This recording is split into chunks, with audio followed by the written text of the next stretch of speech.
All right, good afternoon, everyone. Thanks for joining us today. It's Monday, March the 15th. It's a 1:15 on the West Coast here and 4:15 in Central Eastern Canada. I'm Martin Gagel with Radius Research, and we've got Fred Dugré, CEO of H2O Innovations, HEO on the TSX Venture. HEO was founded in 2000 as a small water technology company and has grown into a global water technology and services company, even having won the 2020 Water Company of the Year award. So thank you very much for joining us, Fred, today, and why don't you take it away? Well, thanks for the intro, Martin, and thanks for having me today. So I'll give you a brief overview of the company's activity and how we have evolved over time. Well, first, HEO Innovation is a water treatment solution provider. We do three things, essentially. First, and this is how the company was created originally, we design, engineer, and build water treatment filtration systems using membrane filtration technology. So you probably heard in the past about reverse osmosis. So this is one type of membrane filtration, but we do also nanofiltration, ultrafiltration, microfiltration, and reverse osmosis. Typically, we build systems like the one you see in the back there of my backdrop picture. I'm not sitting in a plant right now, but it's more a backdrop picture I've used to show you a little bit how it looks when we delivered systems to our clients. Our clients are typically either municipal or industrial customers. And that represents the activity that we're doing there for the first business pillar, what we call the water technology and services. But also we do specialty products. So products that we use when you're operating membrane plants, where you need to sometimes clean the systems, you need to have parts, you need to have consumables to make sure that you enable smooth operations of membrane filtration plants. So we make these products, we make our own chemicals in UK and in California as well, and we distribute them through a large distribution network. So that represents the activity in our second business pillar. And finally, the operation and maintenance. Essentially what we're doing there, we're providing the labor to municipal and industrial customers in order for them to ensure the continuity of operations, to ensure that they're compliant all the time, respecting the different regulations out there. Essentially through the years, it is more than 800 systems we have built, so quite large reference space. And this is why it took us a number of years to build H2O to what it is today. You need to understand that what's really critical in our business is the reputation. We needed to build this reputation through execution, and I'll show you later a couple of slides showing, how we have executed over the time.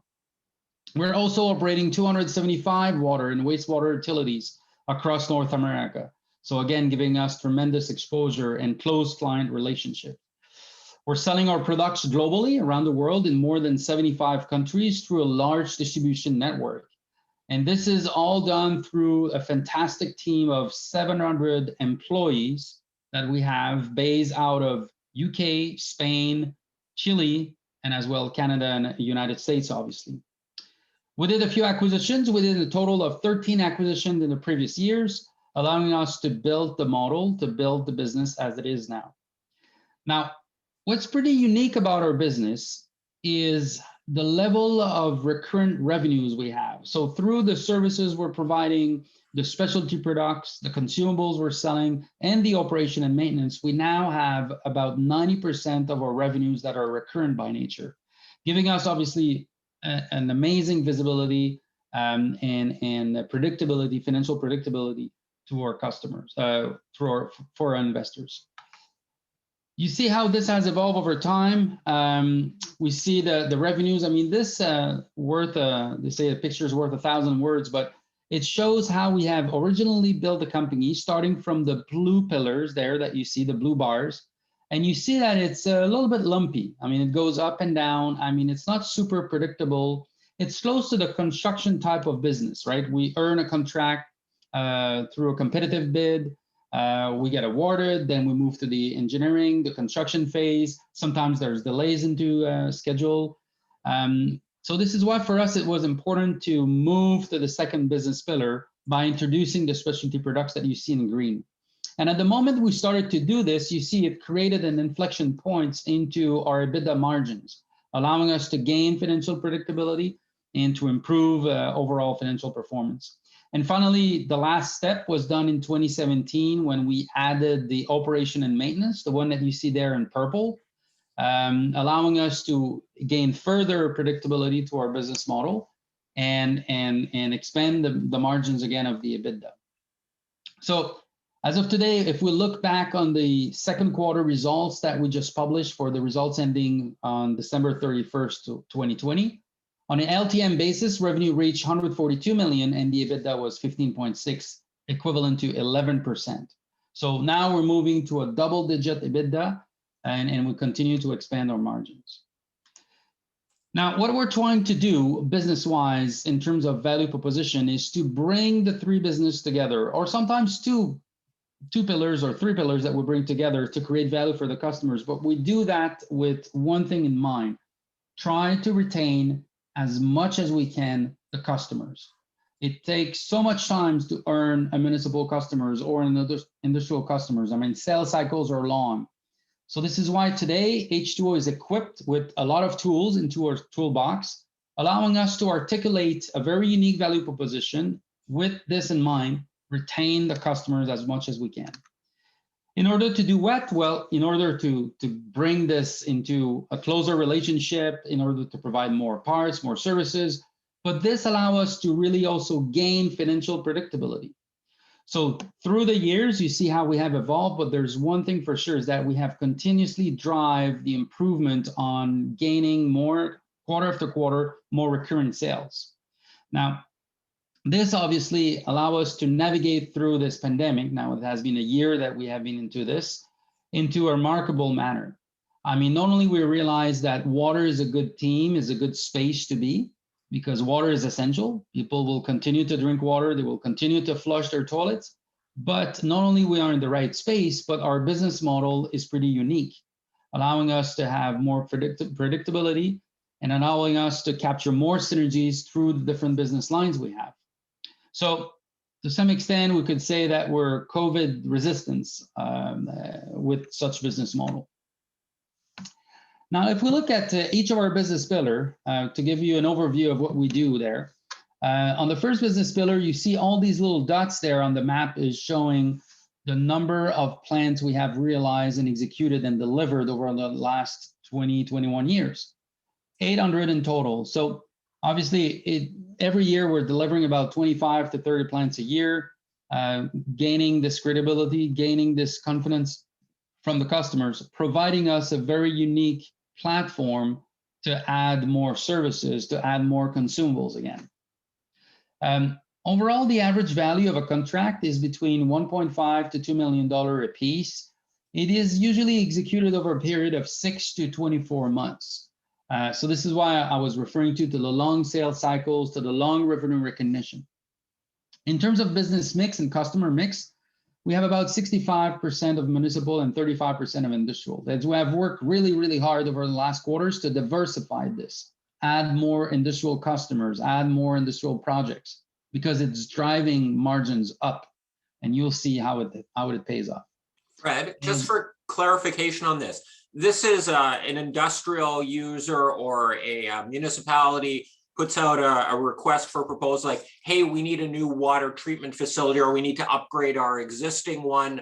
People throw in some bids, and then you bid on a sort of a one-time project to build or update someone's water facility. Exactly, that's it. So we build it, customize it, build it around, the water specs they have, because each water is different, whether it is, groundwater, surface water, water reuse, desalination, depending also the quality of the water that the customer is looking at. If it's an industrial customer is looking for high purity water, like the one we're currently doing for the largest electrical car manufacturing company, we need to come up with specifics, on these systems. So you're right. I mean, each project is different. Each project is customized. Most of the time, we're trying to compete into an environment where we have 2 to 3 bidders. In large projects, we may have seen, 4 to 5 bidders, but we try to, as much as we can, walk away from these projects where it's too noisy. With the big projects, let's say for a big municipality, do you play in that frame, or is that more for like the multi-billion-dollar, super multinational companies, and you focus more on the small, mid-sized municipalities, or is it sort of all for everyone?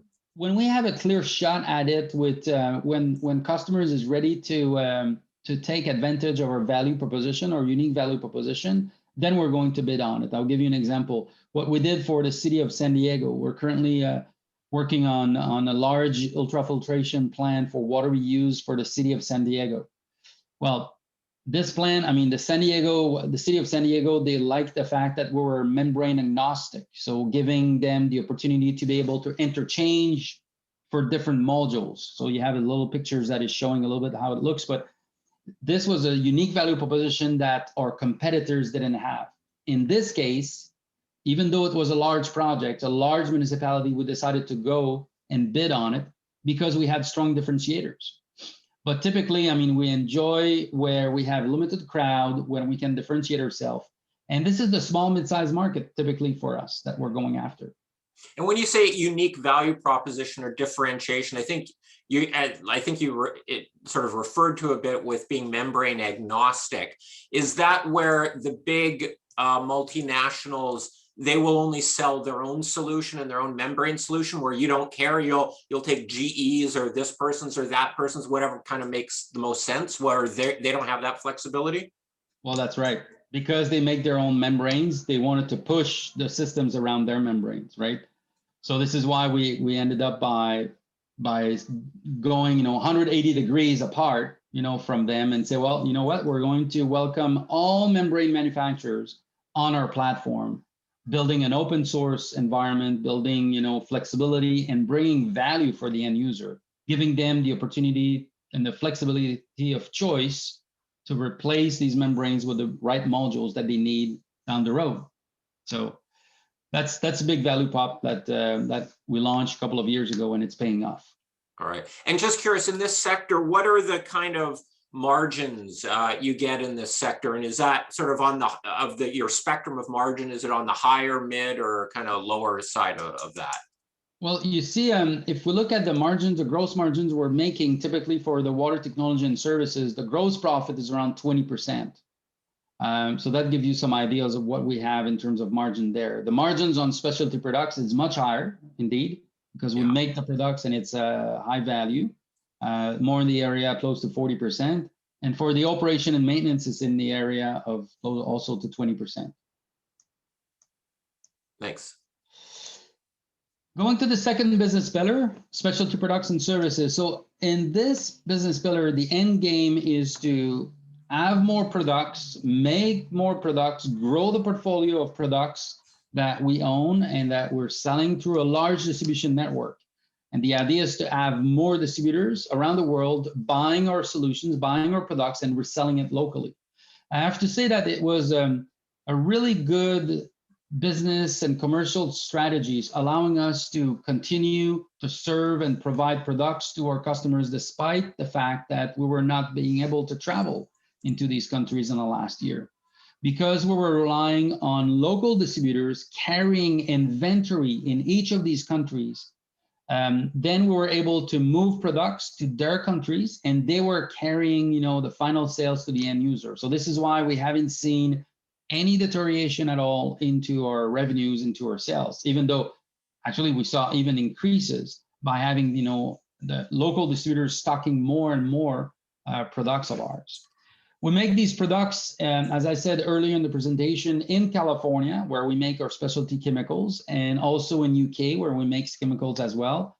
We also in Spain for Piedmont, design, engineer, different equipment, filters, filter housings, couplings that we sub-manufacture through key sub-manufacturers, the agreement that we have for companies in China and Tunisia.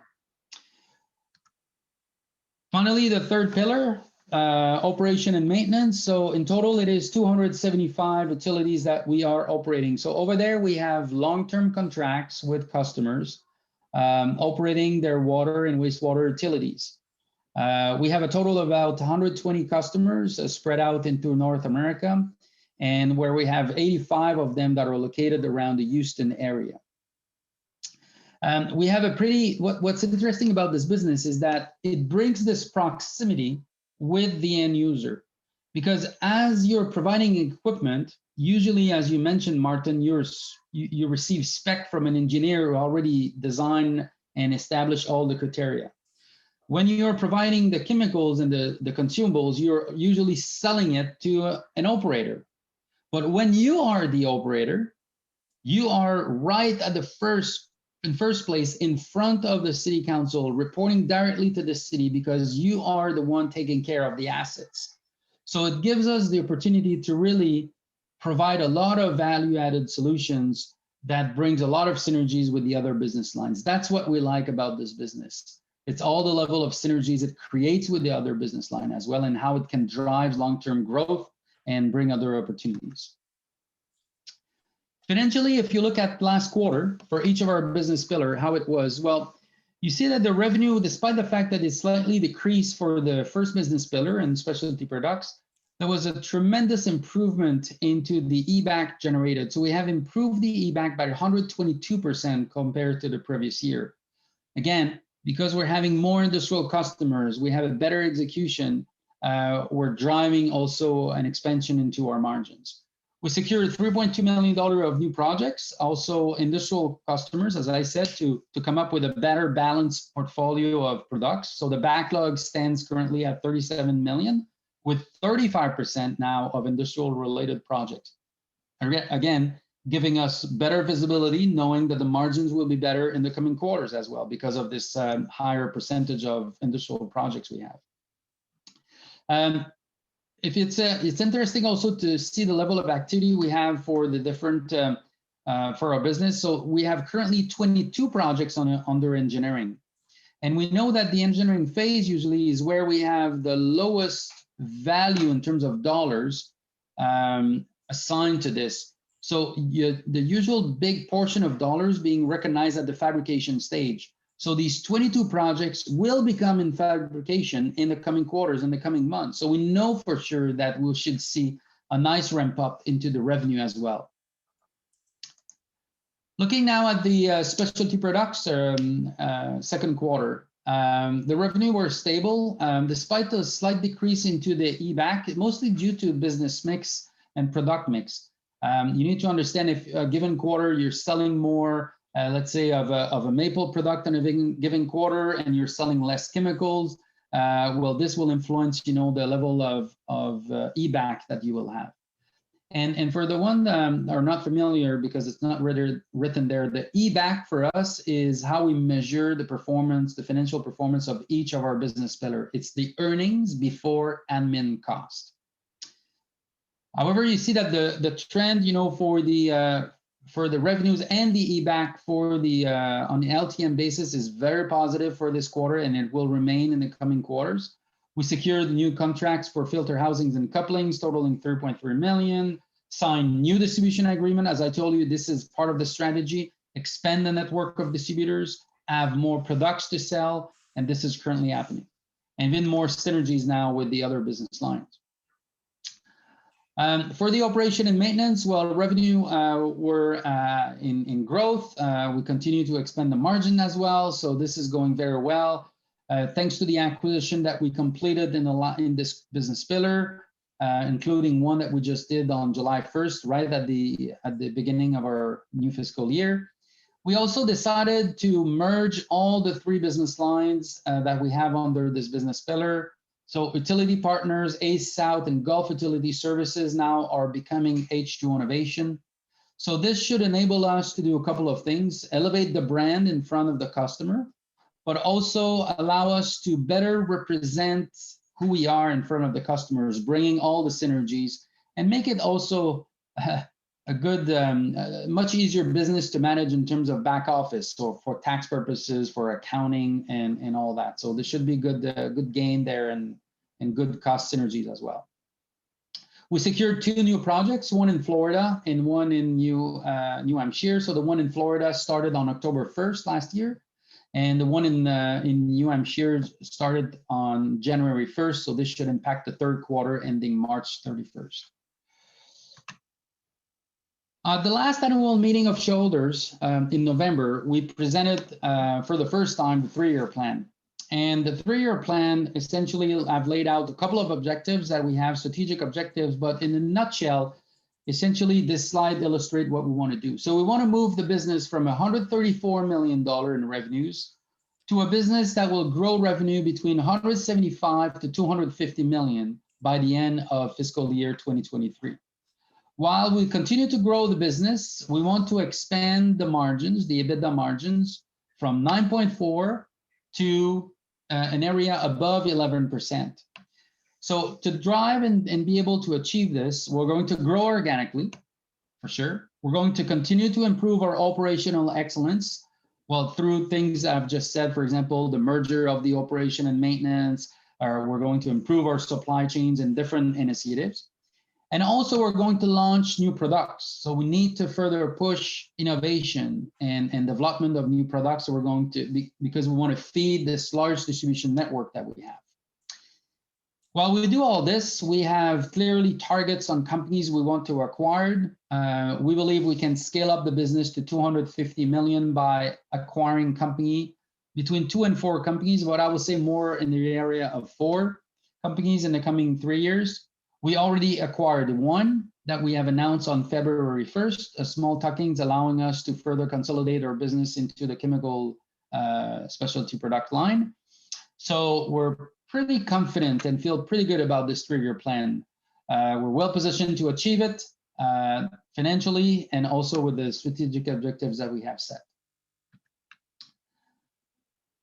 Talking about the market, because to evolve in the coming years, we're going to attack different position in the market. So it's a huge market. Every year, we're spending about $840 billion into the market, covering, the water as a whole. Obviously, we're not tackling all of that. There's some geographies and some size of projects and different technologies we're not going after. So once you apply all the different discount factors, H2O, we ended up with a market, an addressable market of 4.5, but it is still a huge market. If you think about it, the single largest water company in the world is Veolia, the French company. And they have $10 billion in revenue into that space. In total, Veolia is about $30 million in revenues, but they have about 20 million in waste and waste management and other things, but 10 billion into water. So if the largest company has 10 billion, imagine how fragmented this market is. So it's a huge platform, a huge opportunity for us to further consolidate it, further grow it, and do many acquisitions. So this is why we have a clear M&A plan for acquisition that we said that we want to do also without dilution for the shareholders. So the 4 acquisitions we have target for the 3-year plan, we intend to do it as we did the first one, without dilution for the shareholders. We have the balance sheet to do it. We have the working capital to do it. And we can further leverage, through good negotiation, some earn-out with the sellers, allowing us to do these acquisitions at no dilution. We're looking for more complementary products. We want to create more synergies with what we have currently in the portfolio. And we want to expand our customer base and consolidate, the O&M business in North America. So this is essentially what we're trying to do. So this is why you will see more focus to further grow through acquisition on the 2nd and 3rd business pillar. So more specialty products and more operation and maintenance.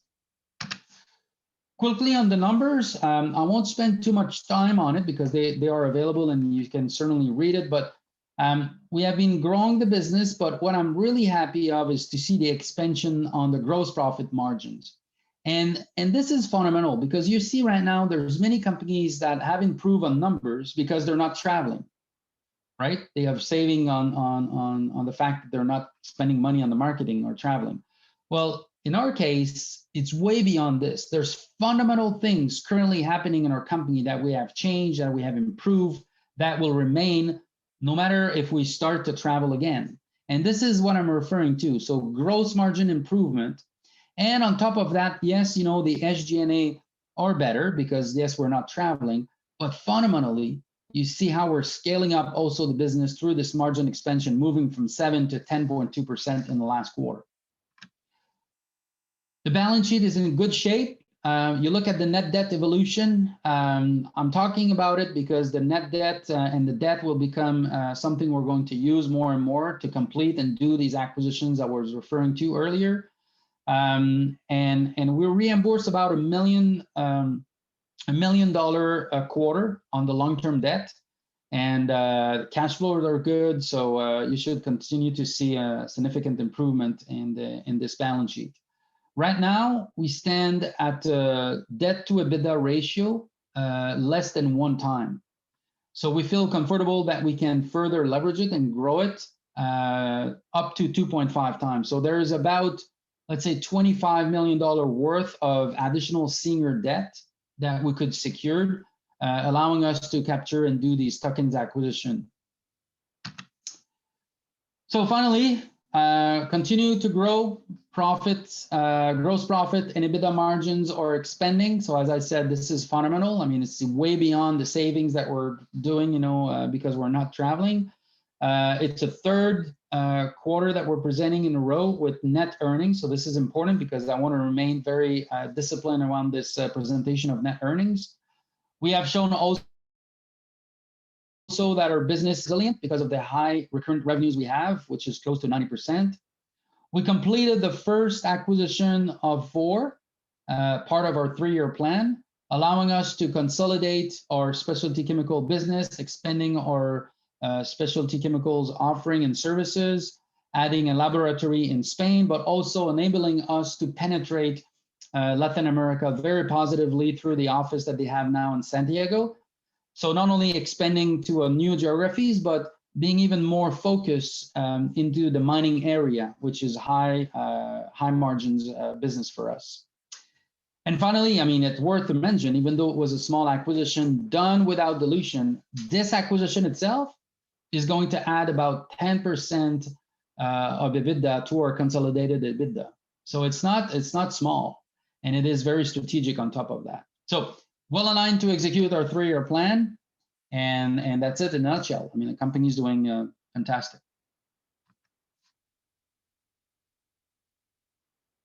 You're on mute, Martin. Yep, there is on mute. Thanks a lot, Fred. I'm curious, obviously COVID is shaping all sorts of the world right now. There is a lot of the U.S. government has just passed their stimulus plan. They're about to get into their infrastructure plan. I'm thinking part of infrastructure and what's happened in Texas recently and so forth. Can you, I don't know, talk about infrastructure in general, and maybe some examples? Like you have a big presence in Texas. How did that that whole flooding and all the issues they've had down there? Sure. Well, 2 things. I will start by talking about Texas and then go back to this huge stimulus package that was announced earlier last week. So yeah, 2 weeks ago, you saw it, in the news. Texas and the Houston area was severely impacted by this sudden freeze and temperature drop, creating a lot of troubles to infrastructure. In Texas, they don't have the obligation to bury their pipes, their aqueduct. So in some area, even there were some pipes that were above ground. So as you imagine, when water is freezing in these pipes, I mean, it burst. We had problems with pumps, with diesel engines and everything. So out of the 85 customers, we had about 30 customers that were impacted more actively by this temperature drop, and they were into a water boil advisory. Now, within 7 days, we have been able to put them back on track and lift these water boil advisory. But still, they were significantly impacted by different repairs of equipment. What's important to understand is that H2O, with the clients we have out there, we don't own any equipment or any systems or utility. We are the operator. So we provide the service, we provide the maintenance of these infrastructure. So I was not going to come up with a press release on it because obviously it wouldn't be of good governance. But if there is anything, it will be a positive impact for us because it will generate, and it has generated in the last weeks already, a lot of additional work, a lot of repairs, that we're charging to our customers. Most likely we'll have to upgrade some equipment and replace other ones. But if there's anything, I mean, our team will continue to remain extremely busy. We even added a fourth crew for construction and repair. So I hate to say that, but there was more positive coming out of this outcome. With, sorry to interrupt there, like when you're doing the operating and maintenance for these water facilities, you put a bid together and say for X amount of dollars, we'll manage this water treatment facility and keep it up to date. Like if there is a flood or there's a disaster, that doesn't fall onto that's out of your scope. You charge extra for that, or how do you divide up what is sort of part of your normal maintenance versus extraordinary type stuff? There's a list of scope of work that we define on specific tasks and routine work that we need to do. Obviously, when this comes around, this is act of God. I mean, this is way beyond. So it's not part of the coverage and the service we're providing. And yeah, we charge a surplus coming out of it. So I hate to say that, but it's a good news actually. And we went through this in a similar way when Harvey hit also the customers there. If you remember, I think it was in 2017, the city of Houston was completely flooded with this heavy rain during a number of days. So the team down there did the same. Also an act of God. We had tremendous repairs to do in the coming weeks, coming months.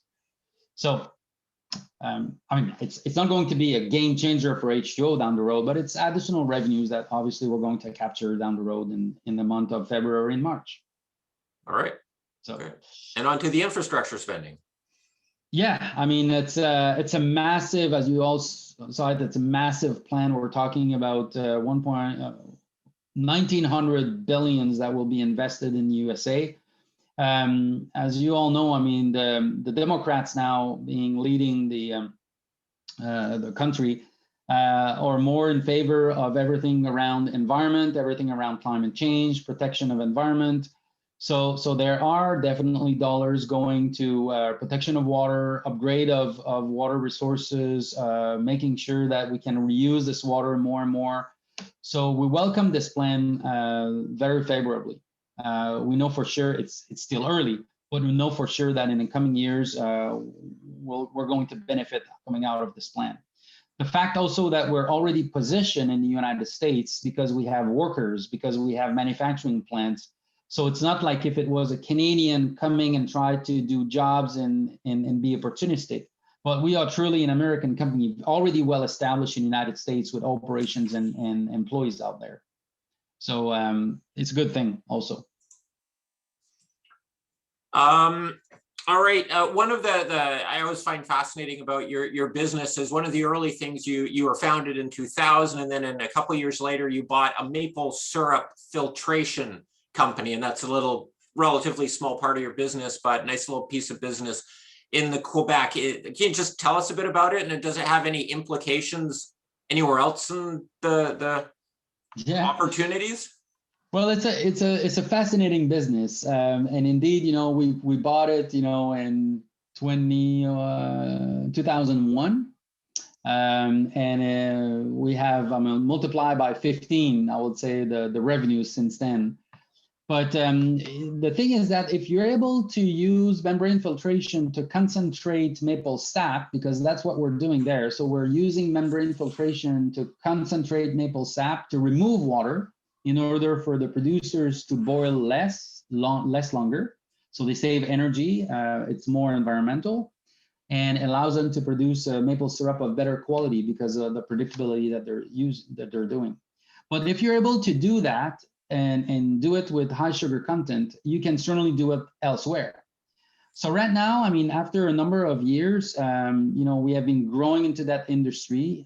It's an industry of about 200 million a year, if you include all the spending being done right now into the maple area. So that includes all the northeast of the United States, all the eastern Canada, where we have maple production. But right now we're looking to expand and go beyond maple, and looking into specific applications where we could use the technologies developed there for other markets, such as cranberry, such as juice producers. So enable them to also come up with solutions to concentrate their sugar, concentrate, natural sugar into juice and fruits and things like that. And also use the technology we have developed for the irrigation market, also for agriculture. So, and this is part of the 3-year plan we have announced. For us, the 3-year strategy is to transform this maple business into an agri-food and business, allowing us then to really expand and look into a much bigger market than 200 million a year. So what, with the apple juice? So because I see in a lot of food products now, they don't want to say sugar added, so they just add concentrated apple juice to it to get the sweetness up. And I'm assuming they boil it off right now, it's kind of like maple syrup. So you would work with apple producers and sort of filter it out, so you, without all that energy, you get a higher concentrate that then food companies can put into their end products. Absolutely. So this is the kind of thing. The same thing with cranberry. Same thing also when you produce some kind of all the distillery, for example, or the wine producer as well. So they try to control the level of sugar in order to control the level of alcohol they have. So all this, now can be used using membrane filtration. And there's more and more different technologies and more different membranes. So because we are membrane agnostic, we can pull on, again, our toolbox and bring the right membrane technologies for the right application. You're membrane agnostic, but you do have your own membrane technology? We don't make the membranes. We provide the platform, so we don't make the membranes. Membrane is essentially, it's a polymer business. Most of the companies behind the membranes that are making the filters itself are usually large chemical-based company. Nikodenko, Dow or DuPont companies. These are the one making most of the membranes out there. LG, Samsung, Kubota. They all make different membranes because fundamentally it's plastic, it's polymer. So if you're able to make plastic, you have a good control, then you develop the membranes. We are a membrane integrator. So our IP, our knowledge or expertise is really around the integration of these components. Integrating them to multiple different type of membranes. Yeah. And going to your M&A strategy, how many acquisitions have you done over the past 20-ish years here? 13. 13. Okay. So you're going to keep that cadence up. You're probably fairly good at it right now and know how to slot it into the rest of the business. Is it going to be technology-based focused or geography or a bit of everything, kind of what makes sense? Or well, as we said, our focus for the M&A strategy is really to go on complementing the portfolio of specialty products we have. So currently we have chemicals, we have filter housings, we have couplings. So everything that could complement these products to expand the portfolio, to expand the offering. On the other hand, we would look at adding and expanding into new geographies where we're not, for example, present for operation and maintenance. So let's say we would buy a company in the Midwest, United States, doing operation and maintenance. So this will enable us to have crew, have people, and using this platform to further grow organically afterwards. So on the operation and maintenance side, those acquisitions, those are basically kind of small-ish, family-owned kind of businesses. They're not big multinationals or like a small group that's maintaining the water systems for a few counties or something like that? That's right. That's right. They are, typically between, I would say, $10 to $20 million a piece in terms of revenues. As you said, family owned by a single or small number of owners and operators. People wants to retire. They're looking for an exit.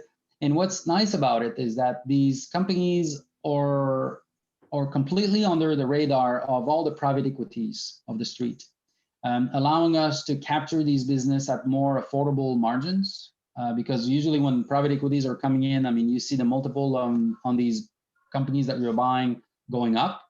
So we can still capture these opportunities between 5 to 9 times, let's say, the EBITDA, which is very, very accretive for us.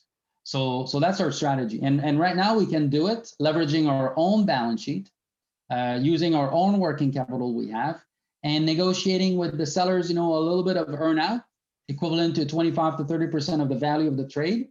So this is why for us to be able to do these 4 acquisitions in the next 2.5 years now is absolutely within reach at no cost to the shareholders without dilution. All right. Oh shoot! I just had a question that slipped my mind on the M&A side of things. All right. Any other points that we maybe missed here that we should highlight on, or we're into this almost 45 minutes here, so we should start wrapping things up a bit here.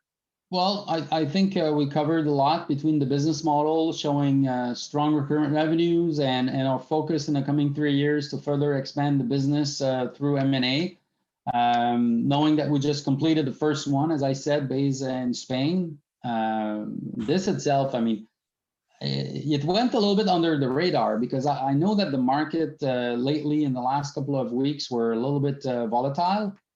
But we have announced this transaction on February 1st, and it went a little bit under the radar, I would say, of most of the investors, but it brings tremendous value. I mean, financially only, it's adding 10% to our consolidated EBITDA, on top of bringing synergies, on top of bringing, a new market expansion into Latin America, giving us access to this mining industry I was referring to. So yeah, very happy of where we're heading at. We'll be finishing on March 31st, the 3rd quarter that we're going to report mid-May.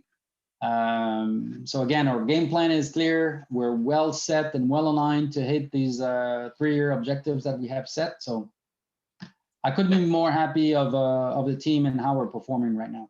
There's no seasonality really to your business, is there? It doesn't really matter whether it's June or December, does it? Not anymore. I mean, there used to be, because the maple business, indeed, there is an impact. Now it's the high season. I mean, the team is working around the clock, 7 days a week, because it's the high season for maple production. It's spring area. It started a little bit earlier in January for the US, and it will end probably in April at the for some clients that we have in eastern provinces. But again, the overall maple business within H2O is smaller than it used to be. So the impact of seasonality of this might vary between $1 million, $2 million, but overall in 150 million, it's not huge, Yeah, and when you've got big projects happening, that can more than sort of overweight those Exactly. aspects of it. Exactly. Okay. All right, Fred. Well, if not any other comments there, that was really good. Thank you for taking the time to chat with us. That was interesting, very interesting. More than welcome. Pleasure sorry. I remember my question. I wanted to circle back. With water filtration, desalination, is that a big opportunity for you, or do you really play in that space, or is it more? We are playing in that space, absolutely. I mean, the divisions on specialty products were servicing the desalination market big time. So for us, I mean, all the development currently happening in the Middle East, where most of the new infrastructure are being built for new desalination plants, is absolutely up our alley. You see, Martin, we delivered last fall the filter housing. So you see these big filters. I'll just show you a picture here. But these green filters, these ones, so they were red, actually, were not green, but I have another picture. So these big filters like that were delivered to the largest desalination plant in the world. And in this case, I mean, we're talking about, it's 6 times the size of Orange County that we did. So it's giant plant based out of Abu Dhabi, just nearby Abu Dhabi. It's called Tawila. So yes, we're extremely active into that industry. This is why also you'll see in the coming months a lot of more focus in the area, in the Gulf area, in the Middle East, to add more emphasis. We're developing currently a lot of things, between partnership and new commercial agreement that we're currently developing in this area. I would think that desalination, given global water issues, is one of the, let's say, faster growing sectors within the overall water space. It is not the fastest, it's among the fastest. The fastest is the water reuse. Okay. Because right now, I mean, when you're recycling your wastewater, it costs you less to do that than to desalinate it. So this is why the preference for the customer, if they can do it, will be to reuse their wastewater and clean it again through membrane filtration, bring it back to even potable water, and reuse this water to augment their reserve for drinking water or replenish the existing one they have on the ground. But it's still better to do this than just to take the wastewater, dispose it into the environment. It goes back to the sea, and then you pay again for the desalination. Yeah. Because 85, let's say 80 to 90% of the cost of desalination is energy. Yeah. It's huge. So it takes a significant amount of energy for the desalination. It has improved. It has become more and more affordable, but still you need high pressure. You need have these big pumps pushing the water against the membrane to remove the salt. So this is why instead of paying twice or three times for this, let's make better use of the water that you have wasted. So this is why, the water reuse is becoming the fastest growing market compared to desalination. But desalination is still growing. The capacity is just increasing year after year after year. All right. Well, on that note, let's wrap it up here. Thank you very much, Fred. Have a great evening, and we'll talk to you again soon. Thank you very much. It was a pleasure. Pleasure. Thank you. Have a good one. Bye. You too.